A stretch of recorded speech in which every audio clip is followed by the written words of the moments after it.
Welcome to River Tales. River Tales is a 30-minute program that will introduce you to fascinating people, take you to interesting places, and enlighten you on important events that happen in our region.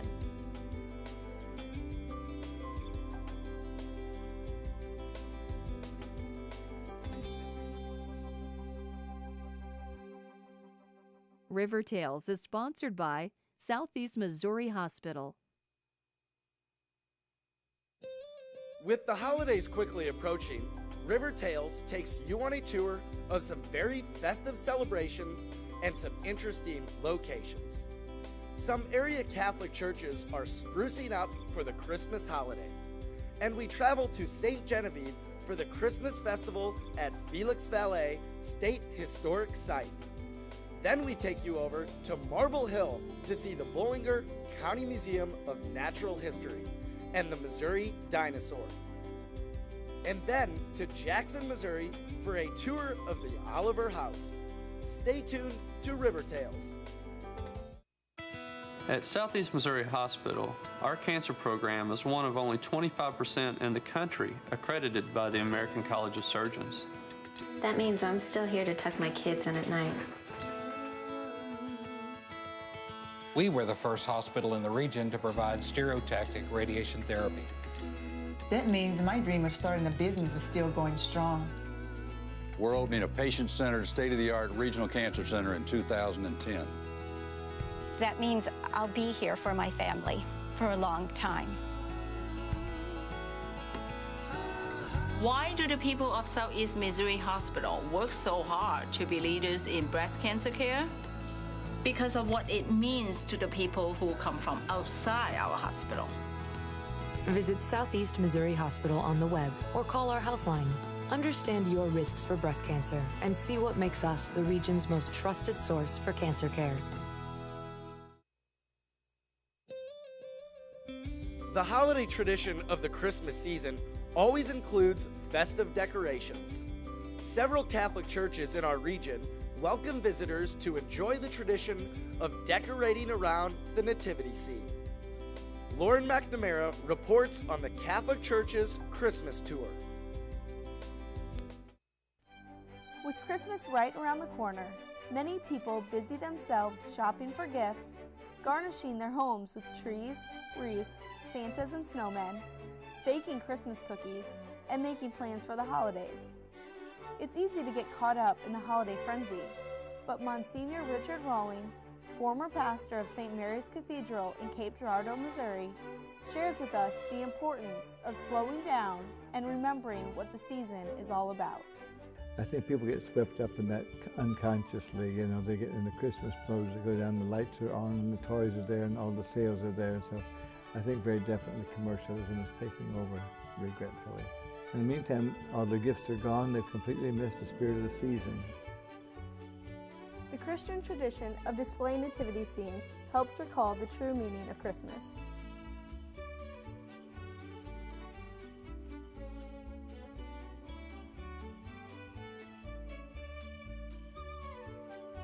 Most of the churches, not only do they have the Christmas scene, the nativity scene, but also they will leave it up until Epiphany, which is the arrival of the wise men. And I think we have to follow that out in their home environment, and hopefully that every family will have a little nativity set of their own. It gets them very inexpensive, and yet it's very meaningful, and it teaches the next generation why we're celebrating this season. Every culture has its own adaptation to the Christmas scene. New Hamburg will have a German influence, and many of our contemporary homes will just have little nativity sets that are of contemporary origin.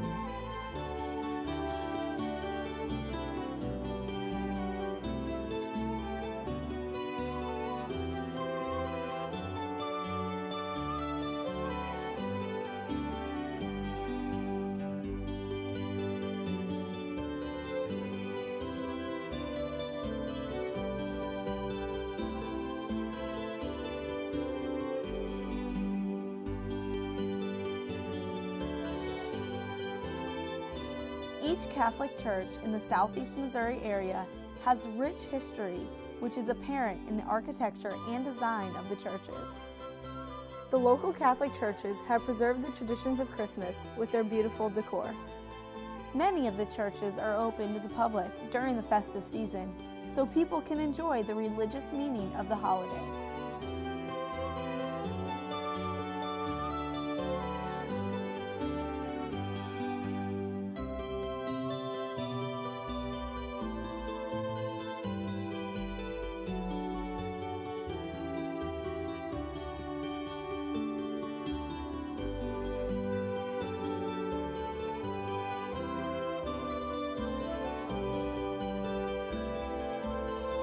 One of the older churches in the area, the Cathedral of St. Mary of the Annunciation in Cape Girardeau, Missouri, established in 1868 for the German population, has an intricate snow-covered village, complete with lighted buildings and groups of carolers, which highlights its Christmas display.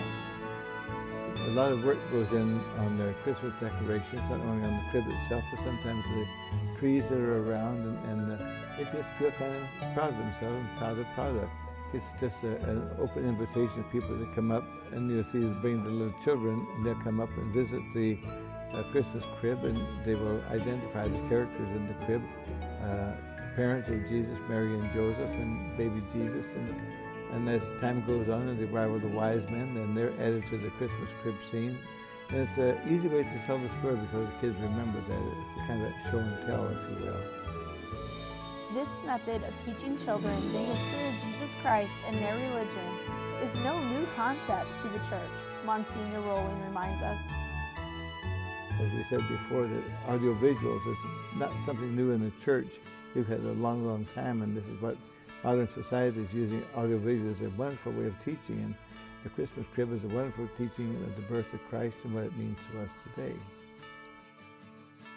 Monsignor Rowling acknowledges that St. Francis of Assisi first came up with the idea of the nativity scene. About 800 years ago, when he wanted the people to appreciate in a new sense the richness of Christ's birth, and he thought, well, the best way to do is to put on a play or to make statues or images for them. And he was the one who began the tradition of the Christmas crib. Monsignor Rowling reminds us that the central focus of Christmas began years ago with the celebration of Jesus' birth. What was important? Why did Jesus come in the first place? And this is the message. He came to show his love for all people of all kinds. And we forget that it began on Christmas Day. And this is the reason why, just as we as Americans love to celebrate birthdays, so we celebrate the birth of Jesus. And the best way that the people come to church for Mass. The feast days had their own celebration, and so this was called Christ Mass, and that's where we had the word Christmas.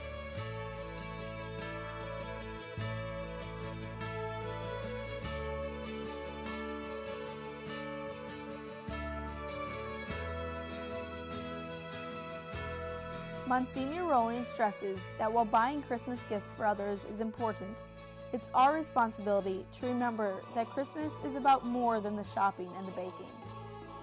We'll continue as best we can to interpret what is there, and we can keep that in various other ways and keep the tradition alive in cards that we send at the Christmas season. A gentle reminder and a suggestion, hopefully that people pick up on it in a simple way. Just put a religious stamp on the cards that you send out, and hopefully it'll spread the good news that way. A wonderful tradition just the last couple of years, and I'm sure it's going to continue to grow as time goes on. When you make your holiday plans this year, try to fit in a trip to one or all of the area Catholic churches to see their wonderful decorations.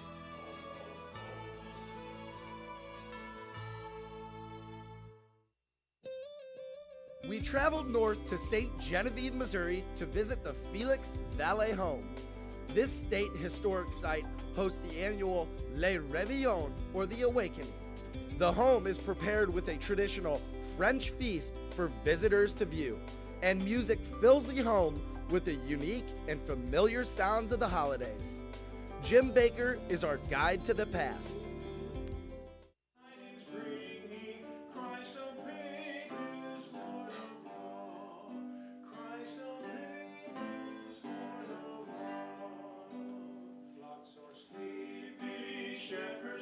the celebration in the home was probably a fairly lively activity. Celebrations for the French oftentimes involve music, storytelling, get-togethers for families.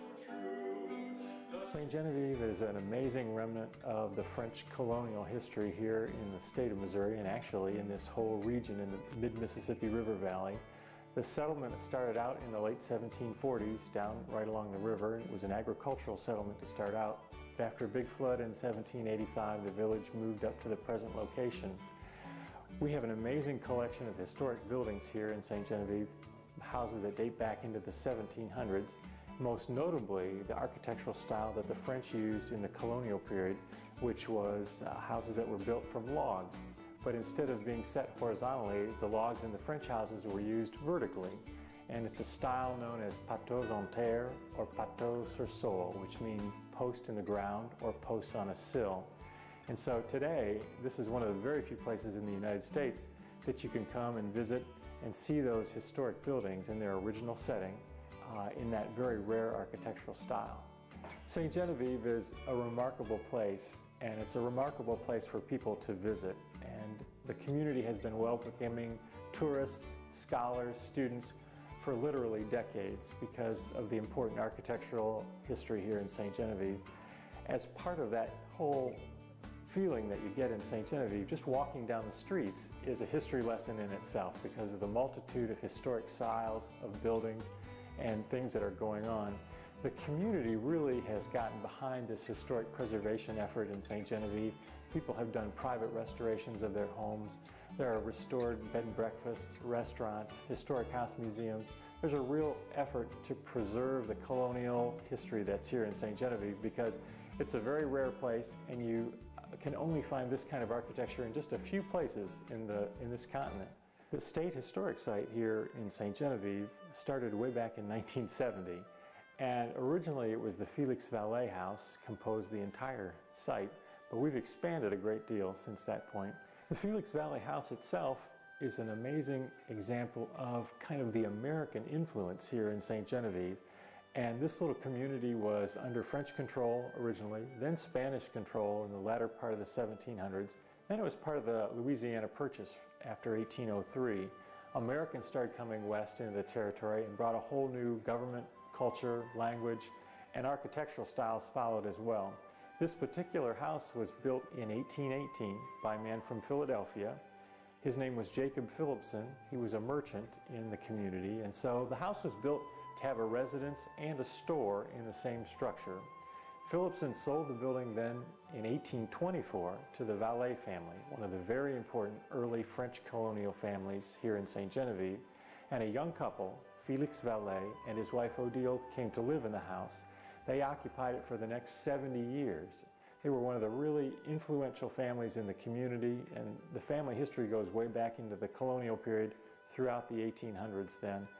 Felix and Odile were very much part of the community. Odile was a very generous benefactor of the Catholic Church and school here in St. Genevieve, and they continued on the tradition of having a business and a residence in the house. So today, as visitors come to see the home, they're going to see what it looked like in the 1830s when the Menard and Valle store was in operation in part of the house, and Felix and Odile Valle lived in the rest of the house as their home. Christmas would have been a very religious celebration for the French here in St. Genevieve, and if you had been here back in the early part of the 1800s at the time of Christmas, Christmas Eve would have been the big part of the celebration. The celebration was known as Le Réveillon, which in French means the awakening. It's really the awakening of the Christmas celebration.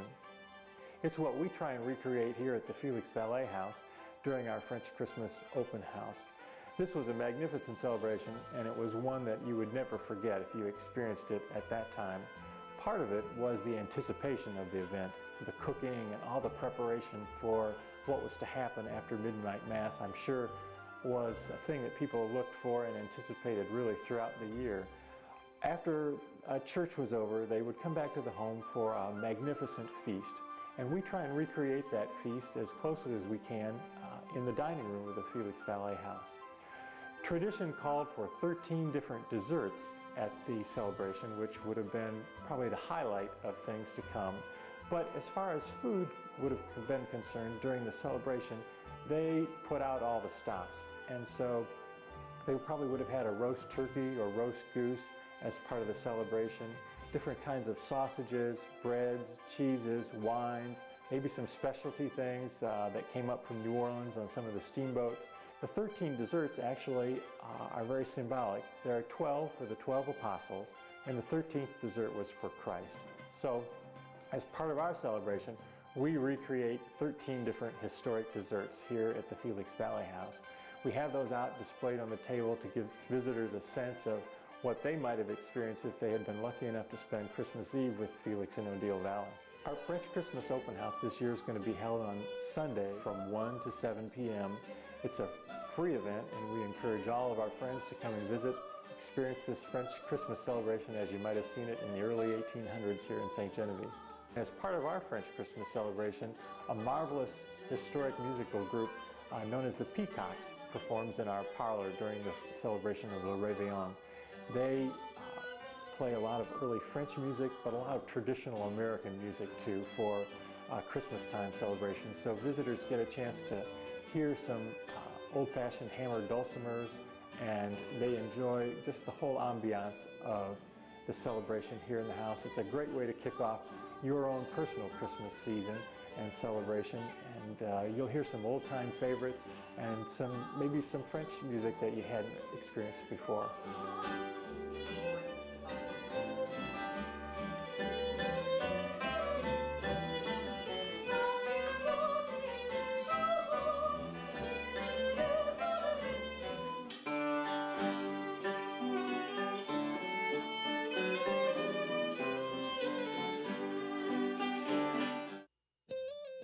The Bollinger County Museum of Natural History is home to some unique Civil War and Native American artifacts. But the big attraction is the Missouri Dinosaur. It's a short drive to Marble Hill for a trip back in time.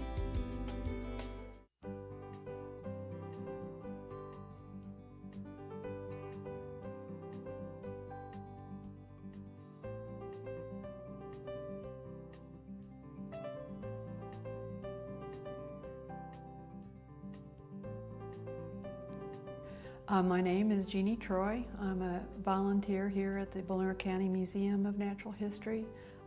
Visitors to the Bollinger County Museum of Natural History, as they first come into the building, will see a number of mineral specimens in our entryway, and also a beautiful mosaic that was done by two local artists, Tom and Nancy Durton. It's all mosaic stained glass. On the first floor, the room that I'm sitting in now, we have a Touch Me table that contains replicas of dinosaur skin, teeth, bone, brains, coprolites, which are dinosaur droppings. Those are all things that the kids can touch and feel the actual texture of it, and they're modeled on the real thing, so they're very authentic. We also have the T-Rex skull that is behind me. It's made of bronze, and bronze gets more beautiful with the human touch, so it's very well anchored, and the kids can touch that too. There's also a number of minerals here, rock specimens that basically, if you touch each one, you have touched a part of each area of the crust of the earth all the way down to that last part that we can't show you, the molten core. We also have other dinosaur specimens here in this room, and some beautiful seashells, as the seashells represent marine life that has changed so little for the many millions of years that life has been on this planet. A number of our exhibit material consists of items from the Will Mayfield College that used to be in this building. This is part of the old original Will Mayfield campus. We also have exhibits that are sort of what you might call quirky, things that we just think people would be interested in, like the crystal radio exhibit, and the exhibit of the Montana, which was a steamship that wrecked in St. Charles, Missouri on its way up the Missouri River. You can also see our lab on the main floor. There's two big glass windows, so people that are coming into the museum, they can't actually go into the lab, but they can look in those windows, and if Mike Fix or Guy Dare was here, they can watch them working on preparing specimens. There are exhibits that also describe how the Missouri dinosaur was originally located, how it was discovered, and different ideas that have developed through time of what she looked like. And at the end of the hall, you'll see some of our Civil War items that we have, a number of ballistics from the Civil War area that they'll really impress you with how very sophisticated we were in the Civil War, which most historians call our first really modern war. After the Civil War, you can also see some American Indian artifacts, and then go into the Will Mayfield room, which is where we have the memorabilia from the college that originally was up here on top of this hill. Photographs, books, and other memorabilia from the college. On the second floor, we have a exhibit that was prepared by the Aniawea group of Cherokee that have moved back into Bollinger County that have historic roots here. We also have, of course, the beautiful Missouri dinosaur, Hypsibema missouriense, sitting up there next to her nest. And there's also a Chasmosaurus skull that the kids can touch, and a special room just for the kids to go into and do stampings and rubbings and search for fossils in our own little fossil bed. My favorite thing about the museum is, that's hard for me to define because I have so much, I guess, kind of an emotional tie to the museum. My grandfather attended school here, a couple of my uncles and one of my aunts attended school here. If it hadn't been for the Depression and my father's family moving to Cape Girardeau, my father probably would have attended school here. All my life I heard about Will Mayfield College and what a good place it was to go to school. So I think first of all, I'm just really happy to see the building being open again and people being inside it and learning things again and laughing inside and having a good time. So far as a particular exhibit, I really love the Missouri dinosaur. I think she's just beautiful, and we've waited a long time for her. And there's going to be more additions to that particular exhibit. So I think right now that's probably my favorite. Well, like any self-respecting museum, we have a gift shop, and we really enjoy seeing people go in there and have a good time. Most of the artifacts that are in our gift shop are dinosaur related. There are some that are not, but the kids get the most excited about the dinosaurs and also the minerals. It's amazing to me how many kids that come through here want to buy a little amethyst chunk to take back home to mom. That's a really popular thing, and it's kind of touching to see them do something like that. We also have a cookbook that is the Ozark Glory cookbook that has recipes from alumni of the college, and some Civil War bullets if somebody wants to take home their own little lead projectile, and t-shirts and caps and the usual fare of gift shops, but primarily we focus on the dinosaurs and the minerals. Well, the Bollinger County Museum of Natural History is a good destination for visitors that love history, for one thing. And it's not just regional history, it's quilts and buttons and dolls are beautiful, but we've got the only dinosaur ever discovered in the state of Missouri. We have its remains in this building, and that's a truly unique thing. And I think that's very exciting to be able to come somewhere close to you and be able to see the remains of a dinosaur that was actually found in your state. It's not like we're out in the West where there's lots of dinosaurs found all the time. This is just a really, truly unique discovery here. So I think we're pretty unique among museums in Missouri. The Oliver House in Jackson, Missouri is filled with a rich history significant to this region. It's where our Missouri state flag was born. Jackson, Missouri may not seem like a town that's full of history, but if you know the right place to look, a little bit of the town's history comes to life in the Oliver House.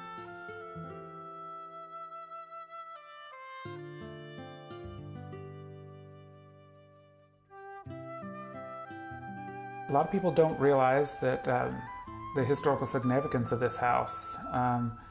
It was the home of the first telephone line in Cape County, and then later on, the Ferguson's son extended that telephone line into Cape Girardeau, making it the first long-distance line in the entire state, right here in little bitty old Jackson, Missouri. Most people thought innovations like that hailed from the larger cities like Kansas City or St. Louis, but it was actually here in the Oliver House. A lot of people don't recognize the fact that Mrs. Oliver was designed and created the first and only state flag of Missouri, which we have her sewing kit as part of the collection. A lot of people don't realize that Senator Oliver himself gained prominence in the state legislature and was instrumental in creating the Little River Drainage Project, which drained the swamplands and made it usable farmland. So there is a lot of historical significance to the house. As far as some of the things that draw people to the house, we have on the first, second, and third Sundays of December, the house is decorated in a traditional Christmas theme. That seems to get a lot of visitors to the house. And it stays up all the way through the first Sunday in January. So a lot of people like to come see the house decked out for Christmas. When you walk into the Oliver House, you feel as if you have stepped back into time. Everything in the Oliver House dates back to the 19th century except for a few items. The Jackson Heritage Association has tried to research the decor of the house. They used Goody's Women's Home Journal, which told ladies how to decorate their home. All of the items in the house are prior to 1900, so he would have recognized all of them. Some of them are even his possessions that have been donated by the family or that have been put on loan by the family. So I would think that he would probably be very at home in this house. I like to think that he would. No one knows exactly how old the house is. It has been determined that John W. Kramer mortgaged the property in 1848, and it was stated, "and the place where he lives." He then sold it to Jacob Tobler in 1854 for a total of $425. And they feel that at that time, when Mr. Tobler sold it to Mr. and Mrs. Ferguson, that there was a drastic improvement in the property, most probably going from a one-room structure to a one and a half story structure. So roughly, as you see it now today, it probably would be date back to between 1856 and 1858, because that was when the major remodeling was done by the Fergusons. As we take a tour, you'll notice that there will be things that the family used for entertainment of that period. They had stereoscopes, we have Bibles, we have organs. Those are all things that would have been used to entertain the family. Anything that was used for family living, day-to-day family living, is contained in the house. The furniture is, again, all period furniture. It dates back to prior to 1900. In fact, there's only 2 items in the entire house that date after 1900, and those are placed here because of their historical significance. There's books that the family would have read. We're here sitting in the Senator's study. It has a vast collection of law books from the late William G. Harding, some of them dating back well over 100 years old. So the house is equipped and set up to show how a family would have lived, and there are a few dresses on mannequins and stuff that wouldn't have been there, but most of the house is set up as a family would have lived here. If you happen to pass through Jackson on the first Sunday of the month, be sure to stop by at the Oliver House and take a look at some of Jackson's history. River Tales is sponsored by Southeast Missouri Hospital. Each month, we will take this journey where there are many places to go. There are many interesting people to meet, and so many new things to see. Join us again on River Tales.